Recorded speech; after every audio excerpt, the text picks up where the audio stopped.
Ya, gue tidak percaya bahwa Alkitab nggak pernah salah. Alkitab tuh bahkan dia bukan cuma kita nggak ngomong salah benar, dia sering mengkontradiksi dirinya sendiri. Kita ambil yang lebih sederhana, kita jabarin ya. Satu pria satu wanita, betul? Satu pria satu wanita. Bukan pernikahan. Berarti salah itu kan? Tapi kita lupa bahwa di buku yang sama Tuhan memberikan Daud satu laki, istrinya ada 8. Di Alkitab yang sama Salomo 1, istrinya sama selir-selirnya 1000. Jadi yang mana yang benar? Alkitab pun sering bertabrakan bahwa tidak semuanya itu menjadi satu patokan yang selalu dipakai Tuhan di setiap waktu. Dan artinya semua itu kita harus melihat buku itu sebagai buku yang mungkin diinspirasi oleh Tuhan, tapi ditulis oleh manusia dan tidak bisa menjadi patokan hitam putih kayak kunci surga itu bukan di dalam buku yang namanya Alkitab.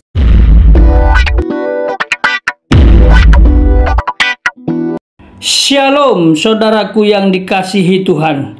Berdasarkan pernyataan Pastor Brian Siawarta, kita harus bereaksi. Ia mengatakan bahwa Alkitab itu bisa salah dan isinya kontradiksi. Benarkah demikian? Bukankah Alkitab adalah benar tanpa salah, firman Allah 100%? Mari kita bahas lebih dalam bersama ahlinya, Pastor Ruben Adi Abraham. Semoga memberkati. Saya akan melanjutkan bahasan tentang Alkitab, dan saya akan hari ini membahas perihal kanon, apokrifa, dan ketidaksalahan Alkitab. Sebagai orang percaya, kita memegang Alkitab sebagai firman Allah yang menjadi penuntun dalam kehidupan kita sehari-hari. Tetapi pertanyaannya, bukankah ada banyak buku atau kitab yang juga ditulis sejaman dengan Alkitab? Dan mengapa hanya 66 kitab yang diakui oleh umat Kristen sebagai firman Allah? Bukan buku-buku yang lain.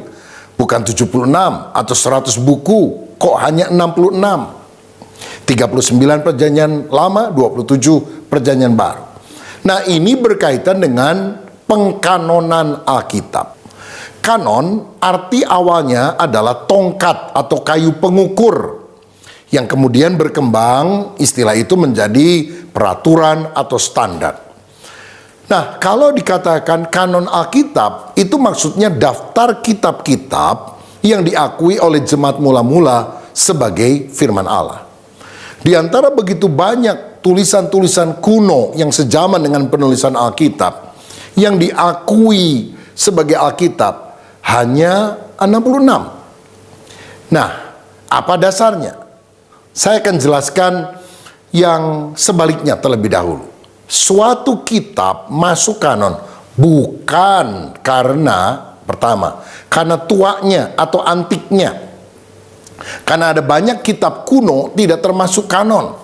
Misalnya Bilangan 21 ayat 4 membahas tentang adanya kitab yang judulnya Peperangan Tuhan. Atau Yosua 10 ayat 13 mencatat tentang kitab orang jujur, yang juga menceritakan tentang matahari dan bulan yang berhenti di Gibeon dan di lembah Ayalon. Walaupun kisahnya mirip dengan apa yang ditulis dalam kitab Yosua, tetapi dua kitab kuno ini tidak masuk sebagai firman Tuhan. Yang kedua, sebuah kitab tidak dianggap kanon karena ditulis dalam bahasa Ibrani.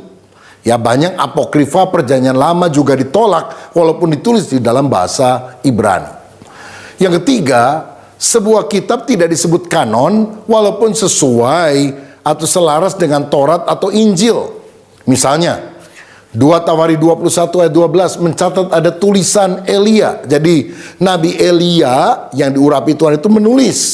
Tetapi itu tidak dianggap sebagai firman Tuhan. Karena kita sudah belajar pada sesi yang terdahulu bahwa sebuah kitab itu diakui sebagai firman Allah bukan karena penulisnya, tetapi tulisannya yang memang diilhamkan oleh Allah. Lalu ada tulisan Nabi Ido dalam 2 Tawari 12 misalnya, yang juga tidak diakui sebagai firman Allah. Dalam Kolose 4 ayat yang ke-16 ada catatan begini, dari Rasul Paulus. Dan bila mana surat ini, surat kepada jemaat Kolose, telah dibacakan di antara kamu, usahakanlah supaya dibacakan juga di jemaat Laodikia. Jadi surat dulu itu kan surat edaran, surat sirkuler. Kalau sudah terima surat, jemaat Kolose, kamu kirim kepada jemaat Laodikia supaya jemaat Laodikia juga membacanya. Selanjutnya dikatakan, dan supaya surat yang untuk Laodikia dibacakan juga kepadamu. Nah, pertanyaannya, kita sekarang ini tidak lagi memiliki catatan di mana surat Paulus untuk jemaat Laodikia. Sudah tidak ada. Wah, kalau begitu, the lost gospel dong, Injil yang hilang. Bagaimana Allah kok tidak bisa memelihara tulisan yang dialhamkannya sendiri? Tunggu dulu saudara. Tidak semua tulisan Rasul Paulus harus diakui sebagai firman Allah. Karena menurut Alkitab, yang diilhamkan adalah segala tulisan. Tulisannya, bukan penulisnya. Paulus menulis banyak surat-surat yang dicantumkan di dalam Alkitab. Tapi yang Paulus tulis lebih banyak dari itu. Dan tidak semua tulisan Paulus harus masuk di dalam kitab suci. Jadi kalau nanti malam ada penemuan yang orisinal, benar-benar tulisan Rasul Paulus, tetap tidak bisa diakui sebagai firman Allah. Kita hanya mengakui bahwa tulisan itu tulisan yang berharga secara sejarah karena ditulis sejaman dengan penulisan Alkitab. Hanya itu saja. Jika demikian, apa kriteria untuk kita menentukan kanon perjanjian lama? Ada 3 hal. Yang pertama, penulisnya adalah nabi atau punya karunia bernubuat. Musa misalnya diakui sebagai penulis Pentateuch, Kejadian, Keluaran, Imamat, Bilangan, Ulangan, karena dia adalah seorang nabi atau punya karunia bernubuat. Yang kedua, diterima dan digunakan oleh bangsa Yahudi. Tidak tiba-tiba ujuk-ujuk dipakai, diterima pada saat ini. Itu sudah dipakai di dalam ibadah bangsa Yahudi sejak ribuan tahun yang lampau.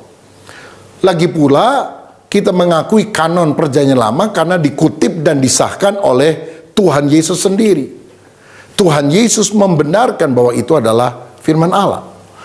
Dalam Lukas 24 ayat 44 dikatakan, Ia, Yesus berkata kepada mereka, inilah perkataanku yang telah kukatakan kepadamu ketika aku masih bersama-sama dengan kamu, yaitu bahwa harus digenapi semua yang ada tertulis tentang aku dalam kitab Taurat Musa dan kitab nabi-nabi dan Mazmur. Dari sini kita melihat bahwa kitab Musa, Taurat, kitab nabi-nabi, kitab-kitab, dan juga Mazmur itu merupakan bagian dari kitab suci. Karena orang Yahudi pada perjanjian lama mengakui Alkitab itu disebut sebagai Tenak atau Tanak. Terdiri dari Taurat, Nebiim, kitab nabi-nabi, dan Ketubim, kitab-kitab yang lain. Dan Yesus mengatakan itu adalah firman Allah. Nah, jika demikian bagaimana seorang atau gereja Tuhan bisa menetapkan kriteria untuk kanon perjanjian baru? Ada 3 syarat utamanya juga. Pertama, itu ditulis dan disahkan oleh rasul. Misalnya, Matius, Markus, Lukas, Yohanes adalah 4 penulis kitab Injil. Matius itu saksi mata. Dia adalah seorang rasul. Jadi tentu kanon masuk di dalam kitab suci. Markus itu bukan murid langsung dari Yesus. Tetapi Markus ini adalah anak rohani, anak didik daripada Petrus. Dia mendapatkan bahan-bahannya dari Petrus. Sehingga ada orang berkata bahwa Injil Markus boleh juga disebut sebagai Injil Petrus yang ditulis oleh Markus. Karena Petrus adalah narasumber dari penulisan Injil Markus ini. Jadi walaupun Markus bukan salah satu dari ke-12 rasul, tulisan itu disahkan atau bersumber daripada rasul, yaitu Petrus. Lukas juga bukan seorang murid Yesus langsung. Dia seorang tabib, seorang dokter. Tetapi dia adalah anak didik daripada Paulus, yang kemudian diangkat oleh Yesus menjadi rasul. Ya, Yohanes jelas adalah rasul karena dia adalah saksi mata, dia menulis tentang Injil Yesus. Jadi yang pertama, ditulis atau disahkan oleh rasul. Yang kedua, kriteria kanon perjanjian baru, mengapa sebuah kitab diakui sebagai kitab suci perjanjian baru? Karena digunakan oleh jemaat mula-mula. Gereja-gereja rumah pada waktu itu menggunakan Alkitab perjanjian baru tersebut melalui surat-surat, melalui gulungan perkamen, bulu binatang atau kulit binatang atau papirus, dan mereka mengakui itu sebagai kitab suci. Dan yang ketiga, tulisannya selaras dengan doktrin Kristen yang benar, tidak berbeda.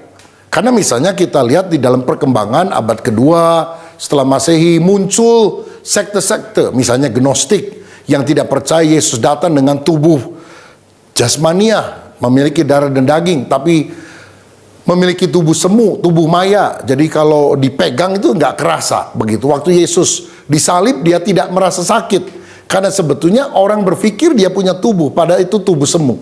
Jelas tulisan-tulisan ini berasal dari sekte-sekte Kristen yang tidak selaras dengan penulisan Alkitab yang benar. Tentu kita tolak. Nah, saudara sekalian, kanon Perjanjian Lama terdiri dari 39 kitab, mulai dari Kejadian sampai Maleakhi. Susunan di dalam Alkitabnya orang-orang Yahudi, Tanakh itu isinya persis sama tapi urutannya berbeda. Tapi kalau Kristen mengakui itu terbagi dari 39 kitab. Disahkan dalam Konsili Jamnia tahun 90 Masehi. Sedangkan kanon Perjanjian Baru terdiri dari 27 kitab mulai dari Matius sampai Wahyu, diakui dalam Konsili Kartago tahun 397 Masehi. Kini kanon sudah tertutup, tidak boleh ada lagi yang menambahi 66 kitab di dalam Alkitab. Karena dalam Kitab Wahyu bagian akhir dikatakan, terkutuklah orang yang menambahkan kitab suci atau menguranginya. Ya, tidak boleh ditambah atau dikurangi. Kanon sudah tertutup. Bahkan seperti saya tadi katakan, seandainya nanti malam ditemukan satu kitab yang pernah ditulis oleh Rasul Paulus, kita tidak boleh memasukkannya sebagai firman Allah. Karena tidak semua tulisan Paulus harus masuk di dalam Alkitab. Kita paling menganggapnya sebagai tulisan berharga yang ditulis sejaman dengan Alkitab. Alkitab mengesahkan dirinya sendiri karena diilhamkan oleh Allah. Kekanonan itu melekat dalam kitab-kitab itu karena berasal dari Allah. Tidak ada satu kitab dalam Alkitab yang masuk kanon karena ditentukan oleh konsili gereja. Karena kitab-kitab itu sudah dipakai oleh jemaat-jemaat sebelumnya. Orang-orang yang ibadah di rumah-rumah itu semua menggunakan kitab-kitab tersebut. Gereja hanya mengakui dan meneguhkan kepercayaan umat, apa yang sudah digunakan. Kalau Perjanjian Lama di sinagog-sinagog, Yahudi juga sudah digunakan, dan Perjanjian Baru selain kitab Perjanjian Lama, Perjanjian Baru juga digunakan di dalam pertemuan atau ibadah orang-orang Kristen. Waktu itu belum ada di gedung, tapi di rumah-rumah. Sekarang saya akan menjelaskan tentang inerensi atau ketidaksalahan Alkitab. Saudara-saudara, Alkitab seringkali diserang, katanya dipalsukan, tidak benar. Tapi kita memegang teguh inerensi Alkitab, yang artinya Alkitab itu tidak mungkin salah atau tidak mungkin keliru. Mazmur 119 ayat 142 berkata, keadilanmu adil untuk selama-lamanya, dan Tauratmu benar. Mazmur 119 ayat 151, engkau dekat ya Tuhan dan segala perintahmu adalah benar. Amsal 30 ayat 5, semua firman Allah adalah murni, ia adalah perisai bagi orang-orang yang berlindung padanya. Kenapa kita percaya Alkitab itu tidak mungkin salah? Bila sedikit saja bagian Alkitab tertentu salah, bagaimana kita bisa meyakini semua bagian yang lain adalah benar? Dalam Yohanes 3 ayat 12, Yesus berkata, kamu tidak percaya waktu aku berkata-kata dengan kamu tentang hal-hal duniawi. Bagaimana kamu akan percaya kalau aku berkata-kata dengan kamu tentang hal-hal surgawi? Jadi kalau tentang sejarah, tentang hal-hal yang bisa diindrai, yang bisa diteliti, Alkitab mengandung kesalahan. Bagaimana kita tahu bahwa Tuhan bicara tentang surga, neraka? Bagaimana kita yakin itu benar? Benar-benar ada. Kalau hal-hal yang bisa diselidiki saja bisa salah. Jadi kita yakin Alkitab itu benar dalam segala aspek, menyangkut doktrinnya, praktikannya, tapi juga sejarah dan sains atau ilmu pengetahuan. Tidak mungkin keliru dalam naskah asli, original autograph, bukan pada salinan atau terjemahannya. Nah, pandangan liberal berkata bahwa Alkitab tidak mungkin salah dalam doktrin dan praktika, tapi bisa keliru dalam sejarah dan sains. Tapi sekarang ini malah kelompok ini juga menggugat kebenaran doktrin dan praktika.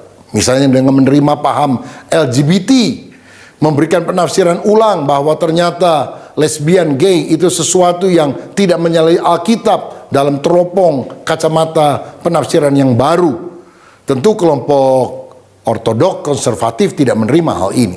Nah, saudara sekalian, bila pandangan liberal itu dipegang bahwa Alkitab tidak mungkin salah dalam doktrin dan praktika, tapi bisa keliru dalam sejarah dan sains, maka kalau kebenaran itu disangkal, kekeliruan itu akan terjadi dalam doktrin dan praktek kehidupan. Maksudnya begini, kalau orang percaya bahwa pernikahan sejenis itu tidak masalah, maka mereka akan mempraktekannya di dalam kehidupan sehari-hari. Pemikiran yang salah, pemahaman konsep Alkitab yang salah akan menyebabkan praktek kehidupan yang salah. Selanjutnya, saya mau membahas hal ini. Ada tuduhan bahwa Alkitab kita itu dipalsukan karena salinan lengkap Perjanjian Lama bahasa Ibrani yang disebut sebagai Masoretik yang ada kini ditulis pada 900 Masehi. Padahal Islam muncul di abad 7 Masehi. Sehingga mereka menuduh bahwa kitab Masoret yang merupakan dasar daripada penerjemahan Alkitab King James Version dan berbagai bahasa lain di seluruh dunia itu sudah dipalsukan begitu. Benarkah tuduhan itu? Pada tahun 1947 telah ditemukan Dead Sea Scroll di Qumran, yaitu salinan naskah Perjanjian Lama yang ditulis abad 1 dan 2 sebelum Masehi. Berarti lebih tua 1000 tahun daripada naskah Masoretik. Dan isinya ternyata sama. Berarti menunjukkan dalam 1000 tahun tidak ada perbedaan daripada salinan Alkitab tersebut. Sehingga Alkitab sangat bisa dipercaya. Dan tuduhan bahwa Alkitab dipalsukan tidak benar. Kalau orang bilang Alkitab sudah dipalsukan, tunjukkan mana yang aslinya. Dan mereka tidak bisa menunjukkannya. Septuaginta, yaitu terjemahan Perjanjian Lama bahasa Yunani, pada tahun 200 sebelum Masehi juga menunjukkan ketepatan naskah Masoretik itu. Bahkan perkamian Pentateuch 200 tahun sebelum Masehi di Nablus juga persis sama, menunjukkan Alkitab itu tidak salah. Saudara-saudara, beberapa contoh pertentangan dalam Alkitab saya sebutkan. Kisah 9 ayat 7 dikatakan, maka termangu-mangulah teman-temannya seperjalanan karena mereka memang mendengar suara itu tetapi tidak melihat seorang juga pun. Kenapa ini berbeda dengan Kisah Rasul 22 ayat 9? Dan mereka yang menyertai aku memang melihat cahaya itu, tapi suara dia yang berkata kepadaku tidak mereka dengar. Pertanyaannya, yang ikut Paulus itu mendengar suara atau tidak? Kok berbeda? Jawabannya begini. Mereka itu mendengar suara tapi tidak bermakna, seperti guru. Tapi yang mendengar voice-nya, suaranya yang bisa didengar, dipahami hanyalah Paulus. Dalam Matius 27 ayat 44 dikatakan, bahkan penyamun-penyamun yang disalibkan bersama-sama dengan dia mencela dia. Berarti para penyamun, dua penyamun mencela Yesus. Tapi dalam Markus 15 ayat 32 lebih jelas, bahkan kedua orang yang disalibkan bersama dengan dia mencela dia juga. Tapi beda dengan Lukas 23 ayat 39. Seorang dari penjahat yang digantung itu menghujat dia. Katanya, bukankah engkau adalah Kristus, selamatkanlah dirimu dan kami. Pertanyaannya, berapa orang penjahat yang menghujat Yesus? Kenapa kok beda? Jawabannya, pertama-tama mereka kedua-duanya menghujat. Lama-lama satu orang sadar dan akhirnya bertobat. Sehingga satu diselamatkan. Yang ketiga, kok ada perbedaan ya dalam Bilangan 25 ayat 9. Dikatakan orang yang mati karena tulah itu ada 24.000 orang banyaknya. Sedangkan dalam 1 Korintus 10 ayat 8, janganlah kita melakukan percabulan seperti yang dilakukan oleh beberapa orang dari mereka, sehingga pada satu hari telah tewas 23.000 orang. Pertanyaannya, yang mati itu 24.000 orang atau 23.000 orang? Atau Paulus yang mengutip Kisah Perjanjian Lama dalam surat Korintus salah kutip? Jawabannya, yang mati dalam satu hari 23.000 orang. Tapi hari berikutnya masih ada yang mati lagi. Sehingga jumlahnya lebih kurang 24.000 orang. Jadi angka 23.000 atau 24.000 adalah pembulatan. Lebih kurang sedemikian. Jadi tidak ada kesalahan di dalam Alkitab. 2 Samuel 24 ayat 1. Bangkitlah pula murka Tuhan terhadap orang Israel. Ia menghasut Daud melawan mereka. Firman-Nya, pergilah, hitunglah orang Israel dan orang Yehuda. Jadi Tuhan yang menyuruh Daud menghitung orang Israel. Tapi kenapa dalam 1 Tawari 21 ayat 1 dikatakan iblis bangkit melawan orang Israel dan ia memujuk Daud untuk menghitung orang Israel? Pertanyaannya, siapa yang menghasut Daud? Jawabannya, segala sesuatu itu diatur oleh Tuhan, tapi Tuhan bisa memakai iblis untuk menghasut Daud menghitung orang Israel. Jadi tidak ada pertentangan di sini, yang ada hanyalah penyelarasan. Contoh yang kelima, apakah ada perbedaan dalam Alkitab dan kita bisa bilang Alkitab itu salah? 2 Samuel 21 ayat 19 berkata, dan terjadi lagi pertempuran melawan orang Filistin di Gob Elhanan bin Yaare Oregim. Orang Bethlehem itu menewaskan Goliat, orang Gad itu, yang gagang tombaknya seperti pesa tukang tenun. Jadi siapa yang membunuh Goliat? Elhanan. Beda dengan 1 Samuel 17 ayat 50. Demikianlah Daud mengalahkan orang Filistin itu dengan umban dan batu. Ia mengalahkan orang Filistin itu dan membunuhnya tanpa pedang di tangan. Pertanyaannya, siapa yang membunuh Goliat? Jawabannya, Goliat itu bukan cuma satu orang. Dia punya beberapa saudara. Mungkin itu nama family. Sehingga Elhanan membunuh Goliat yang pertama, Daud membunuh Goliat yang lain. Jadi tidak ada pertentangan tentang hal ini. Yang keenam, Matius 27 ayat yang kelima. Maka ia pun melemparkan uang perak itu ke dalam bait suci, lalu pergi dari situ dan menggantung diri. Dari sini kita lihat bahwa Yudas mati dengan cara menggantung diri. Tapi kisah 1 ayat 18, Yudas ini telah membeli sebidang tanah dengan upah kejahatannya, lalu ia jatuh tertelungkup dan perutnya terbelah, sehingga semua isi perutnya tertumpah keluar. Pertanyaannya, bagaimana caranya Yudas mati? Jawabannya, dia menggantung diri, tapi rupanya talinya kurang kuat, sehingga dia jatuh dan isi perutnya tertumpah keluar. Dari sini kita melihat bahwa Alkitab tidak mengandung kesalahan. Kadang-kadang kalau kita membaca satu ayat kita belum mengerti, kita bilang, wah Alkitab pasti salah, atau salah satu bagian yang salah. Ternyata itu disebabkan karena ketidakpahaman kita, karena kita kurang meneliti. Karena itu yakinlah Alkitab itu firman Allah, diilhamkan oleh Allah, pasti benar, dan kita harus menyelidiki firman Allah. Terima kasih saudaraku sudah mendengarkan penjelasan Pastor Ruben Adi Abraham dengan baik. Saya pikir kita bisa tarik kesimpulan. Siapa sebenarnya Pastor Brian Siawarta tersebut, dan seperti apa ineransi Alkitab atau Alkitab yang sudah diwahyukan dan diilhamkan kepada para penulis untuk kita semua.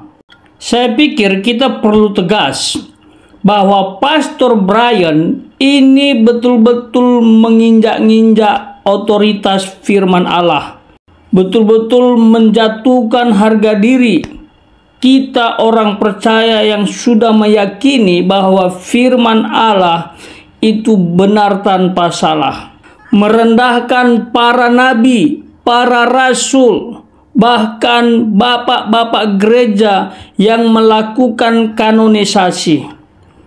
Alkitab itu benar tanpa salah. Alkitab itu firman Allah 100%, yang dimana isinya mengandung tentang Tuhan Yesus, baik dalam perjanjian lama maupun perjanjian baru. Itu sentralnya Tuhan Yesus. Dalam perjanjian lama Tuhan Yesus dinubuatkan, atau bahasa lainnya adalah Allah yang akan menjadi manusia. Mesias akan datang. Dalam perjanjian baru, Mesias itu sudah datang, sudah digenapi. Tujuannya jelas bahwa ada misi besar untuk penebusan manusia dari dosa. Karena dosa Adam dan Hawa harus ditebus oleh manusia yang tidak berdosa. Sementara seluruh keturunan Adam sudah berdosa, sehingga hanya Allah lah yang bisa memenuhi hal tersebut. Itu sebabnya Allah berinisiatif menjadi manusia, supaya mati di salib, bangkit dan naik ke surga, dan alam maut dikalahkan. Barang siapa yang percaya kepadanya pasti diselamatkan.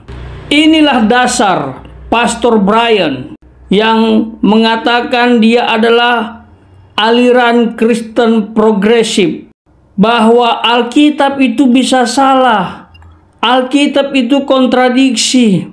Jikalau pemahaman Pastor Brian mengatakan bahwa Alkitab bisa salah dan kontradiksi, apalagi isinya. Itu sebabnya beliau berkoar-koar di media sosial mengenai Kristen progresif, bahwa keselamatan ada di luar Yesus. Padahal Alkitab jelas mengatakan keselamatan hanya melalui Tuhan Yesus. Kalau keselamatan bisa melalui agama lain, keyakinan lain, atau di luar Yesus, ngapain Allah inkarnasi? Ngapain misi besar ini dibicarakan ribuan tahun lamanya sebagai tipologi Kristus atau sebagai nubuat disampaikan oleh para nabi yang sangat setia dan hidup dari zaman yang berbeda-beda? Terus disampaikan nubuat ini dan terus dilakukan tipologinya dengan menyembelih domba. Jadi kita harus berpikir secara alkitabiah. Jangan hanya ngomong Alkitab itu benar tanpa salah. Kalau Alkitab itu salah, ada kesalahan, tidak sepenuhnya benar, sebagian salah, maka ayat-ayat dalam Alkitab termasuk mengenai juru selamat yang dinubuatkan maupun yang digenapi layak diragukan. Gugur sudah apa yang disampaikan oleh Alkitab, karena kita akan meneliti kan, karena kita akan berpikir lagi mana yang benar dalam Alkitab, mana yang salah. Jangan-jangan ayat tentang keselamatan dalam Yesus ini salah, sehingga Tuhan kasih keselamatan hanya ada di luar Yesus, atau keselamatan bisa ada di luar Yesus. Kurang jelas apa Alkitab menjelaskan tentang keselamatan dalam Yesus? Misalnya dalam kitab Yohanes pasal 3 ayat 16, karena begitu besar kasih Allah sehingga ia mengaruniakan anaknya yang tunggal, supaya setiap orang yang percaya kepadanya tidak binasa melainkan beroleh hidup yang kekal. Dalam Kisah Para Rasul 4 ayat 12, tidak ada nama lain yang oleh karenanya manusia diselamatkan kecuali dalam Yesus Kristus. Ini kita harus percayai dan imani. Ini pernyataan Tuhan sendiri. Ini firman Allah. Jadi kalau Alkitab sudah salah, firman Allah sudah salah, bagaimana dengan ungkapan Allah dalam Alkitab tersebut? Jadi saya pikir Pastor Brian ini perlu belajarlah. Jangan kotori firman Allah benar tanpa salah dengan ungkapan Anda. Anda mengkhianati pengorbanan Kristus di salib. Gara-gara pernyataan Anda seolah-olah penyaliban Kristus tidaklah terlalu penting. Padahal ini adalah karya spektakuler terbaik di muka bumi yang tidak pernah ada lagi. Kalau bukan karya yang luar biasa yang bisa buat orang diselamatkan, ngapain para rasul sampai rela mengorbankan hidupnya?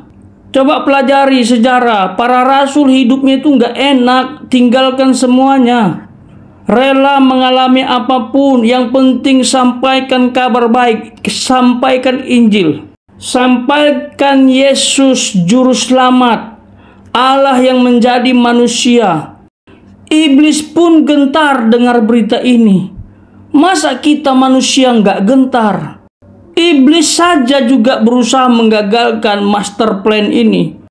Masa kita juga ikut-ikutan menggagalkan master Allah, yang dimana dia harus mati di salib supaya setiap orang yang percaya kepadanya tidak binasa, melainkan beroleh hidup yang kekal. Jangan main-main dengan berita keselamatan. Sudah banyak darah martir tercurah demi berita ini. Sudah tak terhitung lagi banyaknya, dari berbagai negara, dari berbagai suku, dari berbagai ras. Mereka tinggalkan masa lalu mereka, dan tidak sedikit dari misionaris tersebut yang punya kekayaan, kelimpahan, tapi dia tinggalkan untuk berita Injil. Kalau memang ada keselamatan di luar Yesus, tidak perlu kita bekerja keras untuk menyampaikan kabar baik. Artinya apa yang kita sampaikan adalah sia-sia. Kalau toh orang bisa diselamatkan di luar Yesus. Keselamatan ini bukanlah kabar yang gampangan atau abal-abal. Saya berharap Pastor Brian mengklarifikasi bahwa keselamatan hanya ada dalam Yesus, titik. Dan tidak ada lagi embel-embel bahwa di luar Kristen pun diselamatkan asal mereka baik karena Tuhan kasih. Ajaran seperti ini sudah ada di abad pertama sampai abad berikutnya. Bagi saudara yang sudah terlanjur mendengarkan ajaran Pastor Brian, saya tegaskan lagi, apa yang disampaikan oleh beliau sangat sesat dan bahkan sangat berbahaya bagi setiap manusia. Karena orang bisa tidak akan pernah diselamatkan oleh Allah gara-gara ajaran tersebut. Padahal sejatinya orang harus terima Yesus, lahir baru, maka karya keselamatan akan terjadi. Saya pikir itu saja yang saya bisa tambahkan. Tidak bermaksud untuk berkelahi atau ribut dengan Pastor Brian. Kami hanya ingin meluruskan atau berapologet, membela pernyataan yang salah tentang ajaran Kristen yang sejati. Kami mengasihi Pastor Brian dan juga orang-orang di luar Kristus. Tapi kami harus tegas bahwa keselamatan hanya ada dalam Yesus Kristus. Kiranya pembahasan ini membuka hati dan pikiran kita dan memberkati kita. Saya berdoa setiap pendengar membuka dirinya secara penuh untuk menerima Tuhan Yesus. Tuhan Yesus memberkati.